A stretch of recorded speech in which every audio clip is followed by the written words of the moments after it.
안녕하십니까. 신인균의 국방TV 데일리 디펜스 시간입니다.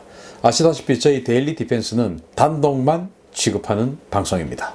자, 오늘 알려드릴 내용은요, 일본 누구를 겨냥한 상륙훈련인가 라는 말씀을 드리겠습니다. 자, 이 화면에 보시는 이게 일본 통합망료감, 즉 우리로 치면 합참입니다. 일본의 통합망료감부에서 나온 보도자료인데요. 여기 보면 일본이 단독으로 입체 상륙훈련을 한다라는 내용입니다. 그동안 일본이 그 수륙기동단, 즉 우리로 치면 해병대라는 부대를 창설을 한 이후에 주로 미군과 합동훈련을 해왔는데, 이번에는 특이하게도 이런 그 입체 상륙 작전을 일본 단독으로 이제 하게 됩니다. 미군과 아마도 그동안 많은 전술 훈련을 하면서 기량을 제법 많이 연마를 했다라는 자신감이 있었고, 아마 그것을 독자적으로 한번 해보자라는 그런 생각이 들었나 봅니다. 여기 보도자료를 보면 10월 15일, 즉 오늘이죠. 오늘부터 다음 주 수요일까지 열흘간 상륙훈련을 한다라고 되어 있고요. 그 상륙훈련을 하는 장소는 사세보 근처입니다. 큐슈의 사세보인데, 이 사세보가 바로 일본과 그 미국 그 칠함대의 상륙함들이 전부 주둔해 있는 그런 군항입니다. 그리고 여기 뭐 일본의 또 호위대군, 그 일본의 기동함대 중에서 호위대군이라는 데가 있는데, 일본이 호위대군도 주둔을 하면서 주로 미군과 일본 해상자위대의 상륙함들이 주둔하고 있는 곳이 바로 큐슈의 사세보입니다. 이 사세보 옆에 다네가시마라고 하는 섬 일대에서 벌어진다라고 해놓고요. 여기 참가하는 전력들을 보면 여기 제1수송대, 이 제1수송대가 바로 그 일본 해상자위대의 상륙함들을 운용하는 부대입니다. 제1수송대가 참가를 하고, 수륙기동단, 이게 바로 이제 일본 그 육상자위대에서 그 우리 해병대로 치면 그 수륙양용 상륙 장갑차를 타고 이제 돌격 상륙을 하는 그런 부대가 되겠습니다. 그리고 이제 여기 제1 헬기단 같은 경우는 헬기를 타고 수직 상륙을 하는 그런 부대가 되겠죠. 따라서 우리 해병대도 그 장갑차를 타고 바로 바다에서 들어가는 상륙, 그리고 헬기나 수송기를 타고 후방으로 수직 상륙을 하는 상륙, 이런 이제 입체 상륙 작전을 하고 있는데, 일본 자위대도 지금 이제 그것을 연마를 하기 시작했습니다. 또 그것을 독자적으로 하는 단계까지 이제 왔다는 것이죠. 자, 좀 더 자세히 들어가서 어떤 전력이 참가하나를 말씀을 드리겠습니다. 제일 먼저 여기 보시듯이 LST 4002번 시모기타라고 하는 배가 참가를 하는데요. 이 시모기타 같은 경우는 바로 일본이 4척을 가지고 있는 중대형 상륙함인 오스미급 상륙함의 2번 함입니다. 기준 배수량이 한 9,800톤 되고요. 짐을 가득 실었을 때의 만재 배수량은 14,000톤, 그리고 최대 속도는 한 22노트, 그리고 이제 탑재 장비 같은 경우는 LCAC라고 해서 공기부양정입니다. 공기부양정. 그리고 그 2척을 싣고요. 탱크 한 10대, 그리고 헬기 8대 이렇게 탑재를 하는데, 물론 병력도 한 개 대대 병력 정도를 실을 수가 있습니다.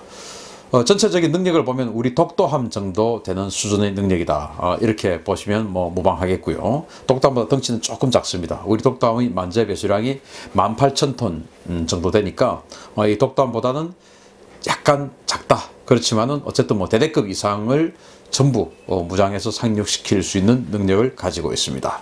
자, 그 다음에 이제 이 LCAC, 이 공기부양정이 2척이 참가를 하게 되는데, 왜냐하면 이 시모기타라는 배에 공기부양정을 2척을 넣을 수가 있습니다. 이 공기부양정 같은 경우는 182톤 정도 되는데 미제입니다. 미국에서 만들었고요.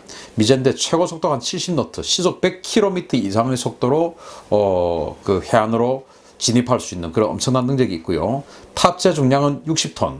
이게 바로 이제 탱크를 한 대 실을 수가 있습니다. 장갑차 같은 경우는 2대를 실을 수가 있고요. 탱크는 1대를 실을 수가 있습니다. 좀 더 가벼운 자주포도 2대를 실을 수가 있고요. 그런데 이 그 LCAC 같은 경우는 적의 해안에 뭐 부두가 아니더라도 또는 뭐 방파제 같은데 요즘 보면 트라이포트라 그래가지고 이렇게 좀 뾰족뾰족한 것들이 있지 않습니까? 그것들까지도 타넘고 바로 그냥 그 상륙할 수 있는, 올라탈 수 있는 그런 능력을 가지고 있거든요.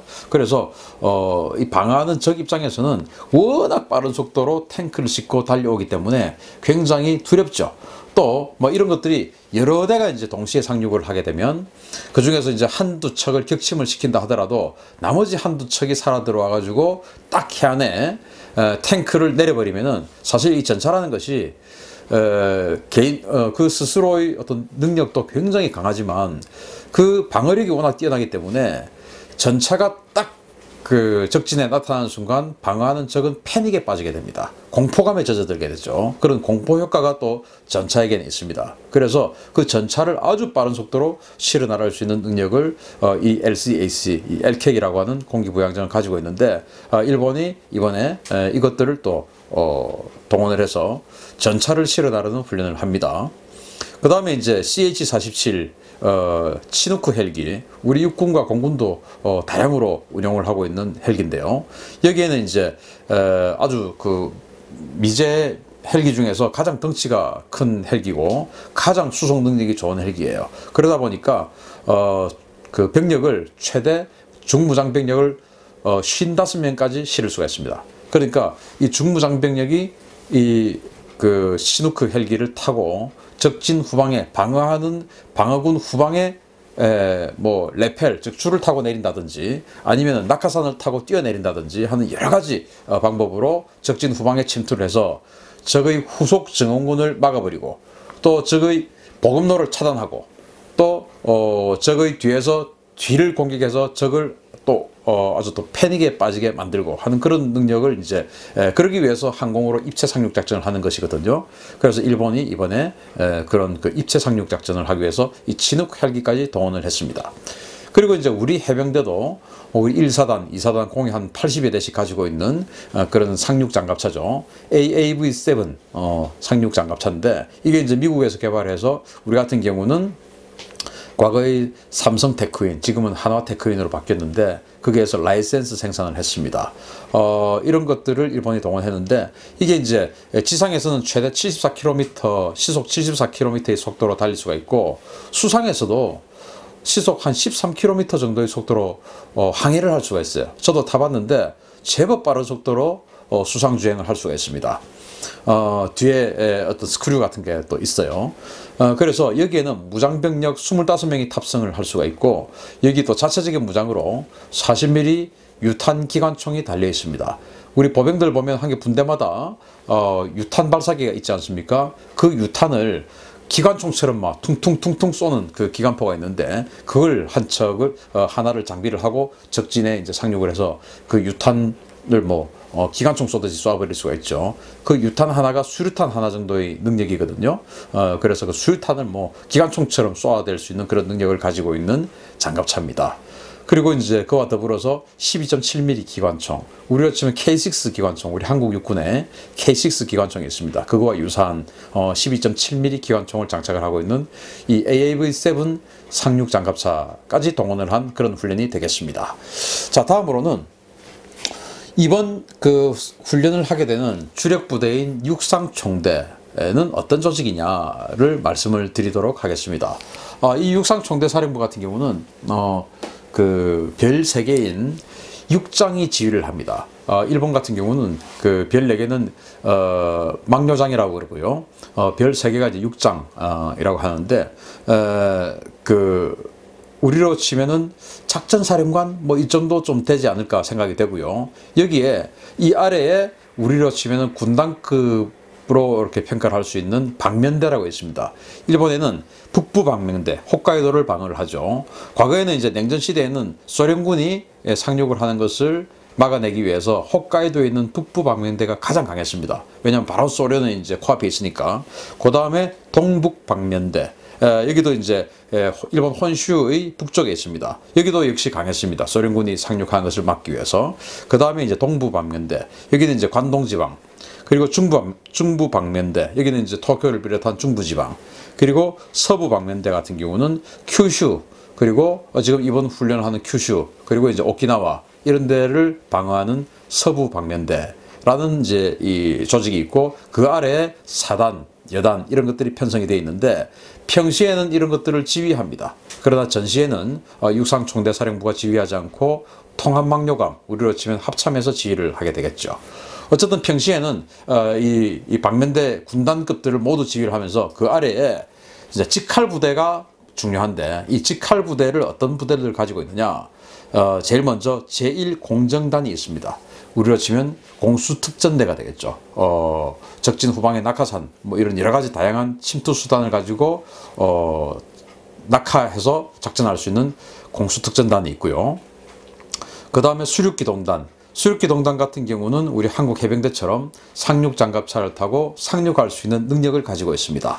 그 다음에 이런 것들을 실어 나를 수 있는 제1헬기단이라는 단급 부대가 있고요. 그 다음에 뭐 현대에서는 뭐니 해도 통신이 잘 돼야 되고, 그 통신이 이제는 실시간 네트워크 작전이 돼야 됩니다. 그래서 시스템 통신단이라고 해서 통신만 전문적으로 아주 네트워크를 이어주고 하는 그런 단급, 여단급 부대를 지금 이 육상총대사령부에서 직할로 가지고 있고요. 그 다음에 중앙정보대, 우리로 치면 정보사령부쯤 되겠죠. 그래서 뭐 얻고자 하는 그런 그 정보를 취득하기 위해서 어떤 상대국 뭐 이런 데 보내서 민간 차원이 아닌 군 차원에서, 뭐 자위대를 군이라고 만약에 한다면 군 차원에서 정보를 수집할 수 있는 우리의 정보사령부격의 그 여단급 부대, 중앙정보대를 가지고 있고요.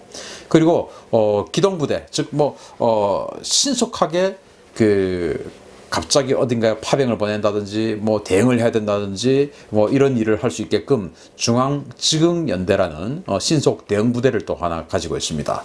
그 다음에 지금 일본, 우리도 그렇지만은 일본의 최대 현안 중에 하나가 바로 북한의 핵무기와 화생방 무기입니다. 그러다 보니까 여기 이제 특수무기 방어대라는 그런 그 연대급 부대를 가지고 있는데, 이게 보면은 NBC라는 이 마크를 보듯이 화생방 아니겠습니까? 누클리어, 바이오, 이제 케미컬 이래서 이게 바로 화생방이란 말인데, 이 특수무기 방어대를 해서 북한 또는 뭐 주변국의 핵무기나 생화학무기를 방어할 수 있는 그런 이제 그 기구를 가지고 있고요. 특히나 북한 같은 경우는 핵무기 가지고 있죠. 그리고 생화학무기 금지 협약에 북한은 가입하지 않았어요. 그래서 추정입니다만은 4,500톤 이상의 생화학무기를 가지고 있을 것이다 라고 추산이 되고, 이는 세계에서 한 3번째 정도로 많은 생화학무기가 될 것이고, 아마도 우리 군에서 판단하기로도 북한이 전쟁을 하면 거의 뭐 미사일의 10발 중에 3발 이상은 생화학무기를 탑재하고 쏠 것이다 라고 판단을 하고 있으니까, 일본의 미사일 위협을 그대로 우리처럼 느끼고 있는, 북한의 미사일 위협을 우리처럼 그대로 느끼고 있는 일본 같은 경우도 이 화생방 방어는 아주 사활적으로 그 확충하고 있는 전략 중에 하나예요. 그리고 또 얼마나 그게 또 더 민감한가 하면은 그 옆에 특수무기 방어대 옆에 또 대특수무기 위생대라고 있습니다. 여기는 이제 생물학 무기만 전문적으로 대응하는 그런 부대를 또 하나 더 만들어 놓았고, 그리고 이제 국제활동교육대라는 마지막 또 부대가 있는데, 이 국제활동교육대가 바로 해외 파병 보내는 부대들을 즉시에 교육을 시켜서 보내는 그런 임무를 하게 됩니다. 그런데 일본이 해외 파병을 가야 되는 나라입니까? 그 전쟁을 해서는 안 되는 나라 아니겠습니까? 그런데도 일본은 해외 원정 작전을 원활하게 하기 위해서 아예 국제활동교육대라는 걸 만들어서 해외 파병 부대들을 전문적으로 교육하고 대응하는 그런 부대를 만들어 놓았습니다. 이 육상총대사령부에서. 즉, 이 육상총대사령부의 직할 부대들은 해외 원전작전 부대들이다 라고 해도 과언이 아니고요. 이 육상총대사령부는 해외 원정작전부대의 작전 통제기구다 라고 말씀드려도 무방할 것 같습니다. 그러면은 도대체 이 상륙훈련이 어디를 겨냥한 상륙훈련인가 라고 분석을 해보면 여기에 이제 사진에서 보시듯이 이게 바로 센카쿠 열도 중에서 제일 유명한 섬이에요. 보시다시피 아주 작습니다. 우리 독도보다 조금 큰데요. 여기에 과연 이 LCAC 공기부양정을 동원해서 탱크를 내리고 상륙 장갑차들이 타고 들어가고 또 헬기가 낙하를 하고 하는 그런 정도의 능력이 될 것이냐. 지금 이제 여기 아까 보도자료에서도 보듯이 낙도 아주 떨어져 있는 섬을 탈환을 하는 그런 훈련이다라고 하는데, 일본이 낙도 탈환 훈련이라고 하면 주로 이제 일본 말로 다케시마, 우리 독도죠. 독도와 센카쿠 열도를 이제 주로 상정을 하는 것이죠. 우리 독도를 이런 전력으로 탈환을 한다? 사실은 좀 안 맞는 전력입니다. 그리고 여기 보시듯이 이 센카쿠 열도 같은 경우도 이런 전력으로 상륙을 하기에는 너무나 과잉 전력인 것이죠. 그리고 아까 그 보도자료에서 보면 이런 게 있습니다. BSA 설치 훈련이라는 걸 합니다. BSA. 이게 바로 후속 상륙 부대를 위한 지원 시설을 미리 만들어 놓는 훈련입니다. 일단 상륙 작전을 하면 제1파가 들어갑니다. 그리고 제2파, 3파에서 재파 공격을 하게 되는데, 1파가 들어갈 때 만약에 이제 손실이, 적의 반격에 의한 손실이 크겠죠. 그래서 2파 들어가고 상륙 장갑차들이 쭉 해서 2파가 들어가고 3파가 들어가고 해서 어느 순간에 적의 해안이 장악이 되게 됩니다. 그러면 이제 그 장악된 해안선에다가 후속으로 이제는 이 공기부양정이나 이런 상륙 장갑차나 이런 것들을 타고 돌격 상륙을 하는 것이 아니고 아예 이제 그 편안하게 상륙함들이 들어와서 비치 매트라고 있습니다. 우리 해병대에. 예를 들어서 백사장 같은 데 그냥 쑥 들어오면 탱크가 워낙 무거우니까 쑥 빠질 수 있지 않겠습니까? 비치 매트를 깔아서 탱크나 장갑차나 병력들이 편안하게 올라올 수 있도록 이런 것들을 이제 조치를 다 해주거든요. 맨 먼저 들어간 1파, 2파, 3파 이런 재파 공격 돌격 상륙 부대들이. 그래서 그러한 것들을 후속 증원 부대들을 신속하게 편안하게 들어올 수 있는 이런 시설들을 만드는 훈련을 이번에 하는 것이다 라고 아까 그 보도자료에 나와 있어요. 과연 이 작은 섬이 후속 그런 대규모 증원 부대가 들어올 정도의 큰 섬이냐? 이건 아닌 것이죠. 그러면은 이러한 그 센카쿠 열도 같은 것을 탈환하기 위해서 왜 이렇게 큰 규모의 훈련, 큰 규모를 상정한 훈련을 하는 것이냐? 바로 한국 해병대 자리 대신에 일본이 지금 그 자리를 꿰차는 게 아니냐 생각을 합니다. 포항에 가면 우리 한국 해병대 제1사단이 있고요. 그 옆에 교육훈련단이라고 있습니다. 저도 몇 번 가봤는데요. 뭐 해병대 출신은 아니지만 뭐 아주 잦은 빈도로 미 해병대들이 우리 포항의 교육훈련단에 와서 유격훈련도 같이 받고 여러 가지 훈련을 같이 해요. 그리고 이제 경기도 포천에 로드리게스 훈련장이라고 있는데, 거기에는 또 미국 해병대들하고 우리 해병 2사단 장병들이 또 와서 같이 또 전술훈련을 하고, 또 상륙훈련도 대천에서도 하고 포항에서도 하고, 그 화진포라는 바다, 독성리라고 하는 바다가 있어요. 그쪽에서 또 상륙훈련도 하고, 대천 쪽에서도 상륙훈련하고, 안면도 쪽에서도 하고, 막 이렇게 아주 다양하게 미국 해병대와 한국 해병대는 정말 다양한 상륙 여러 가지 합동 임무를 하는데, 지금 우리가 한미연합훈련을 못 하다 보니까 얼마 전에 미국 해병대에서 그렇게 이야기를 했죠. 그럼 도대체 우리가 어디 가서 훈련을 하란 말이냐, 이런 볼멘 소리를 했던 적이 있습니다.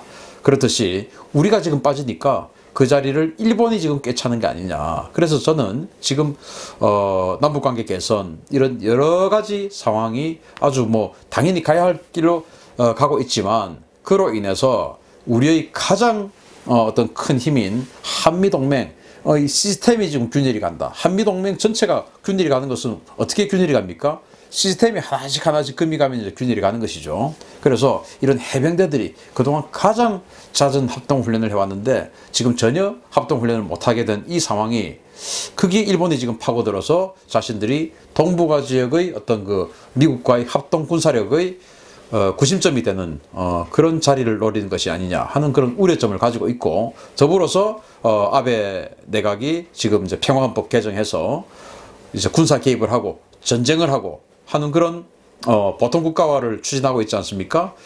그럼 보통 국가화가 됐을 때 우리는 수천 년 전부터 일본의 왜구, 그리고 일본 어떤 그 통일된 일본, 그리고 일본 제국, 이런 그 군대에게 우리는 사실은 뭐 노략질을 당했고 피해를 당했고 전쟁을 당했고 나라를 빼앗겼고 이랬던 경험들이 있습니다. 그래서 일본이 이렇게 재무장화를 하고 다시 100여 년 전처럼 미국과 이렇게 긴밀한 협조관계에 군사적으로 놓이게 된다면 우리가 조금 불안하지 않겠느냐 하는 그런 역사적 교훈에서 지금은 이 상황이 좀 안타깝다라는 말씀을 드리고요.